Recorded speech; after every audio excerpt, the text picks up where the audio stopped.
পৃথিবীতে সবচাইতে 365 দিনের মধ্যে শ্রেষ্ঠ দিন কোনটা? আরাফার দিন। এদিনে বিশ্বনবী রোজা রাখতেন। এদিন আল্লাহ এত সংখ্যক বান্দাকে একসাথে ক্ষমার ঘোষণা দেন, বছরের কোন দিন এত মানুষকে ক্ষমা করেন না। সুবহানাল্লাহ।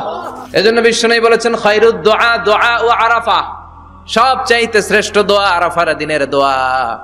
বিশ্বনবী বলেন আরাফার দিনে একটা দোয়া আমি করি, আমার আগে সব নবীরা এই দোয়াটা করতেন। দোয়াটা হলো,